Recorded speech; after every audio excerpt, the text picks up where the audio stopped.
Welcome back into Talking Fitchburg. Joining me today, all the way from Fitchburg Firehouse number 2. He's at 2 now. I wasn't sure. There's 3 places he could be. So he could be at home or at 2 or 3. So you never know. Well, I guess he could be at 1 when the construction's done. Right. Then you can go back to 1. But Adam, welcome back to the show. Today we're talking about electrical fires and keeping you safe in the home. Yes. Now we kind of focus in on this, especially around the holidays, because we're plugging a lot of stuff in. Mm-hmm. But doesn't mean that we still can't talk about this at other times of the year. Right. As electrical fires, they happen. They do happen. And there's been a lot more, I would say, maybe in last year, it seemed to me there have been a lot more social media emphasis in this electrical fire world of plugging things in, or items that keep burning up and sharing that. Right. We're in a sharing world, but Yep. Why am I saying all that? Well, because it gets people thinking about these things. So take us away on how to be smart here when it comes to electric. Yeah. So, like you had said, most fires in the home that are electrical happen between the month of November and March. I mean, so Christmas is a great time that we talk about it because we have all the extra lights in the home and we're doing all these extra things. We kind of forget about February and March. It's still fairly cold. It can get really cold at times, and Don't jinx us. I don't mind cold. So, anyway. Of course you don't mind cold. Go figure. But we want to make sure that people are safe if it does get cold and they're using extension cords and those types of things. So one of the things to make sure that to be safe when we're using electricity is to make sure you're only going to plug one heat producing appliance, something like a coffee maker, a space heater, or a microwave, directly into a wall outlet at a time.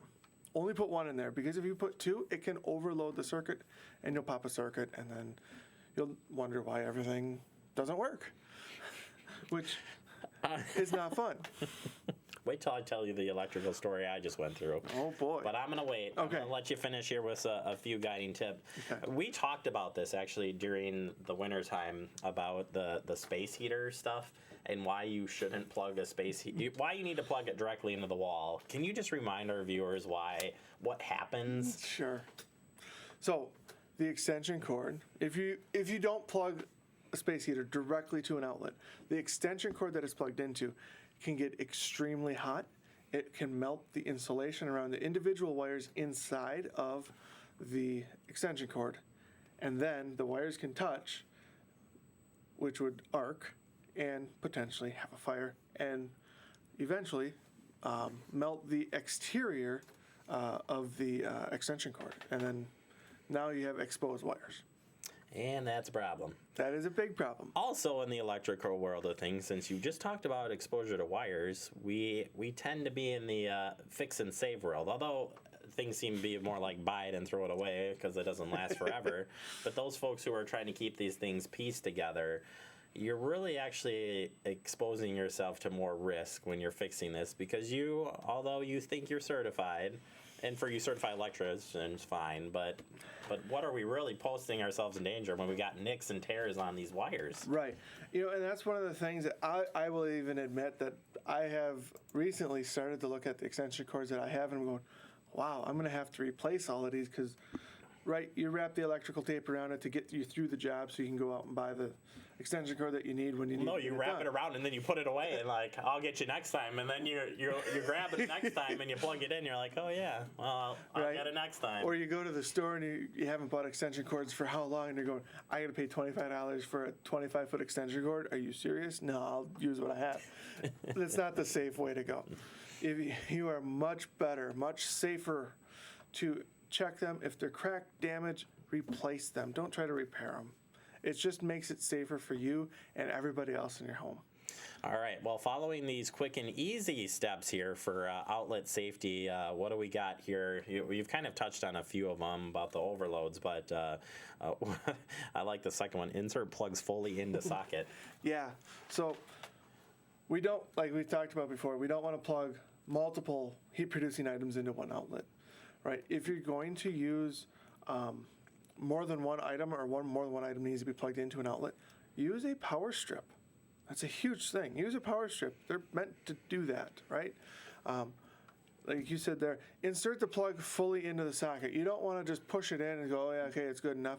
They need to be completely in so that the face of the plug is against the outlet itself. If not, things can happen where who knows what maybe falls down in there, or maybe you got a kid coming around playing. They don't know it, and now they're touching that, and they can get shocked. Yeah, that's a problem. Right, and I'm sure you're well aware you would want, since you have little ones, you would want to install tamper-resistant electrical outlets if you have young children, or at least put the covers over them so that they can't stick stuff in them. Or I don't understand the fascination with the stupid outlets, but I will not kid you not. My son is obsessed with going and unplugging it and then trying to plug it back in. And I'm like, Carson, no! Every time we turn around, he's into that thing. So yeah, very important. And then just a reminder on the power strips and cables. You know, as you had said before, replace the worn, old, damaged extension cords. Yeah. Take the opportunity, take the time to check these things out. And I would think, like some places, you put in your power strip, and you never really check it, right? We put it in, and it's like, oh, it's there. It's behind the bed. It's fine. It's always gonna whatever. Yep. That's probably you're setting yourself up for some failures in the future. You always want to make sure that you're checking them. Like I've started working with some of my own personal music equipment where we're using a lot of electricity. I check them probably twice a year just to make sure that nothing's moved. Because if you have cords where they're pinched or they're getting there's pressure being put on them, that all impacts the way that the electricity flows through that. It's a resistive point, and it causes heat, which can cause it to fail even faster.